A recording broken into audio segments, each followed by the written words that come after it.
a fade guy until work kind of required it.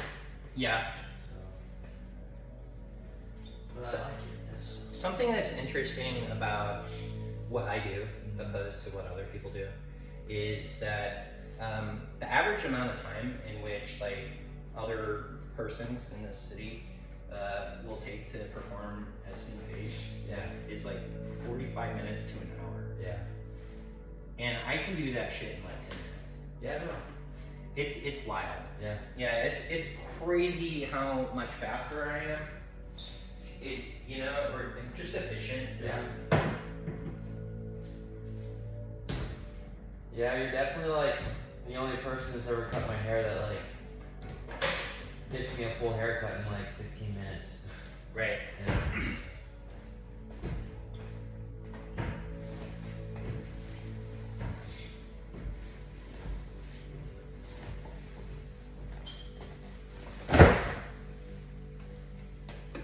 You want a blended comb over too, brother? Yeah, sure. Cool.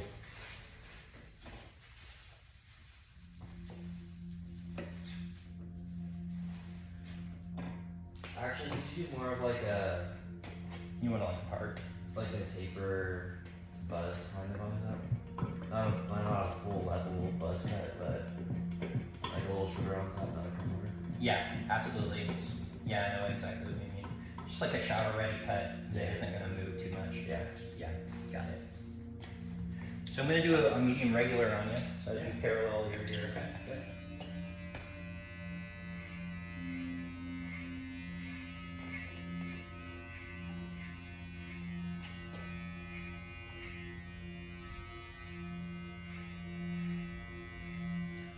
You ever wondered like low fade, mid fade, high fade, what the difference between those things are?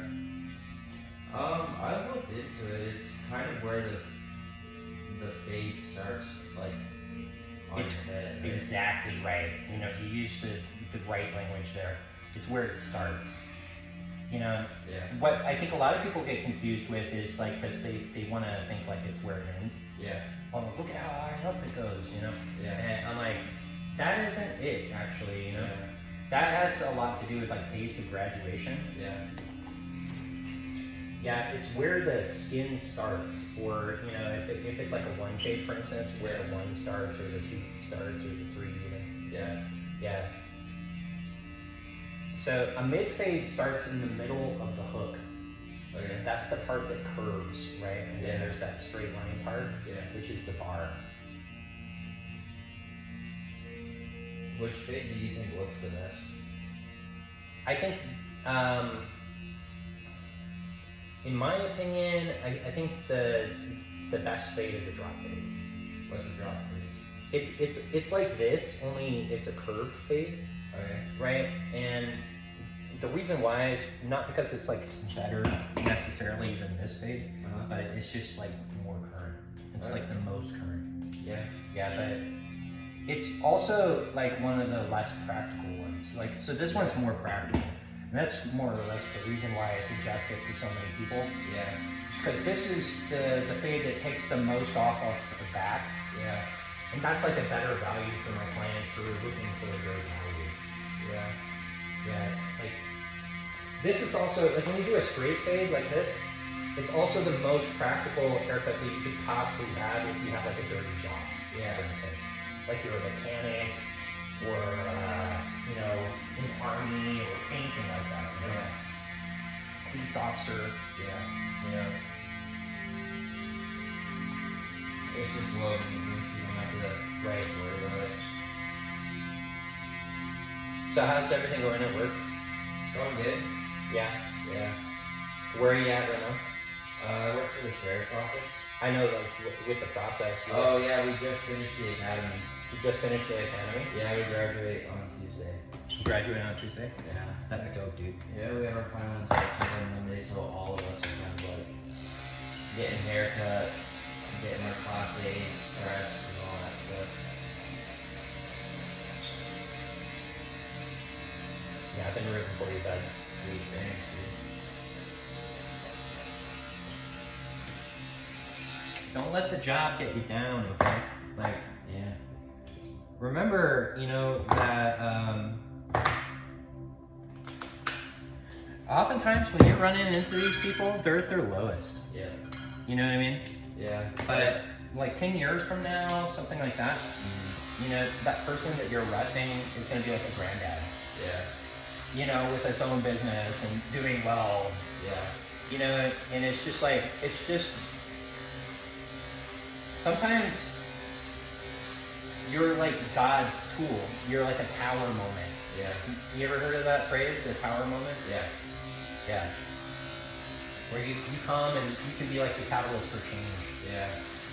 Yeah, they tell us, like, all throughout the time they've been telling us, like, you gotta keep in mind that, like, yeah, this is your day-to-day and you're dealing with, like, 50 of these calls, but this is what you're dealing with the person on their worst day. Yeah. So you gotta remember that, like, people don't call you on good days. Right. Hey, could you have the sheriff come over and help me move some boxes in my garage? Yeah. Yeah, we can go over. We can help move some stuff around. Yeah.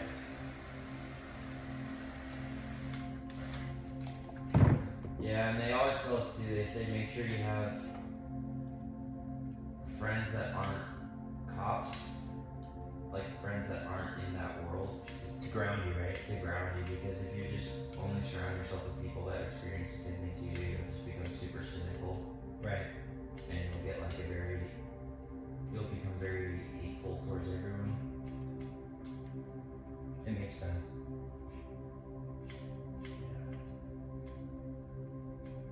Yeah, I remember my own time in Iraq, when I was in the infantry, where we worked with the Iraqi army. Yeah. And they were Iraqis, and then, we'd have to go out into the city and we'd have to, do these like raids on all these people's houses and stuff. And it was like easy to forget that, we were there to like help those people. Yeah. Because you're sitting there and you're interacting with people who want to kill you. And, also people are not happy to have their house raided. Yeah, makes sense. So, but when you do it with like another Iraqi, it's different, And I think eventually getting to the point where these Iraqis weren't just like along for the ride, but they were like, the ones in the driver's seat. Yeah. It really helped.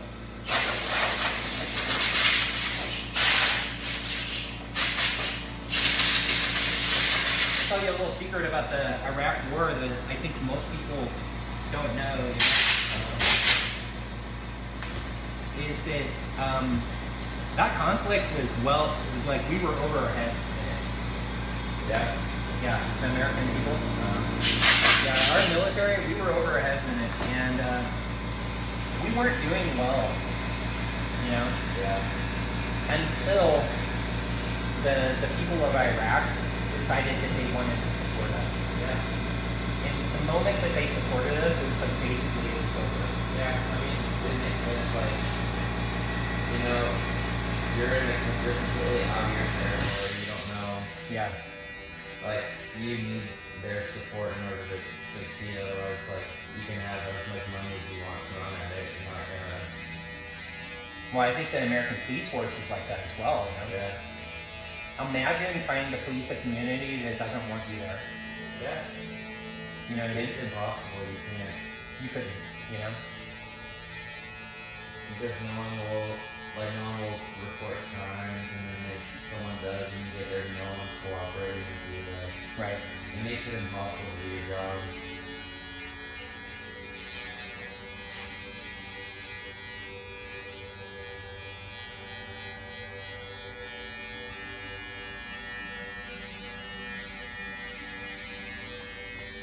Yeah, definitely the most interesting thing about this whole process has been kind of developing that mindset of like I'm pretty sure it was a general in the Gulf War who said it, said treat everyone in the room like a professional, but have a plan to kill everyone.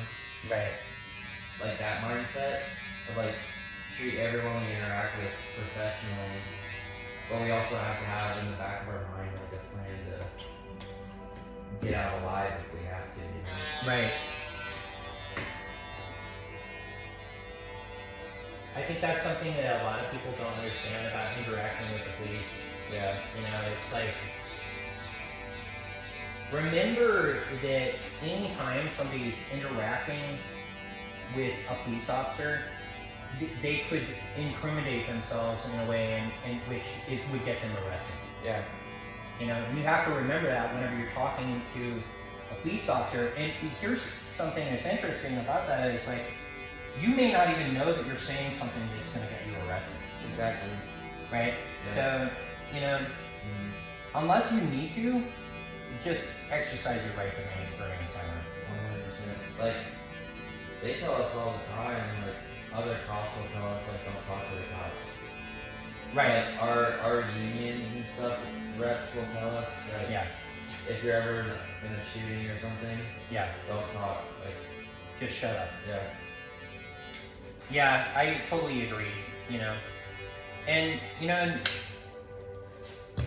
if the police are pressuring you to talk and you don't want to talk or whatever, you know, remember, like, that's their job to do that. Yeah. It's nothing personal. They want to arrest you. Yeah.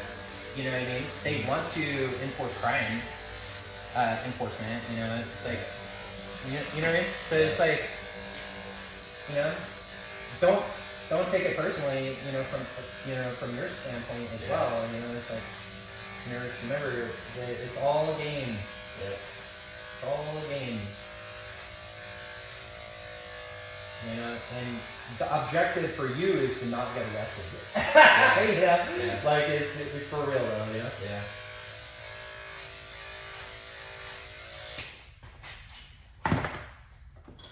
Look at that, Noah.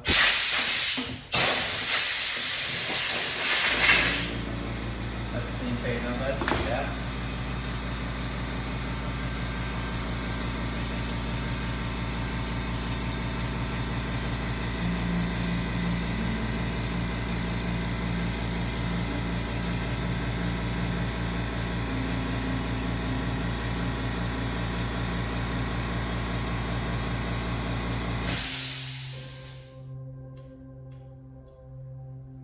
Now that length, I left it on top. Do you like that, or you want shorter than that?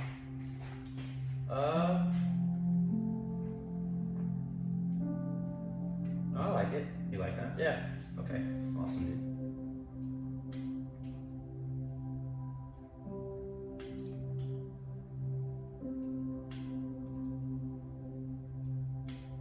So has this always been like a solo gig, or have you, like with the other when you're a chairs and barber, stuff? it is always kind of a solo thing. Yeah. You know, even when you work at like a shop where somebody else owned it, it's always kind of a solo thing. Yeah, you have your own clientele and stuff. Right. Yeah, it's about maintaining a professional relationship with your customers, right?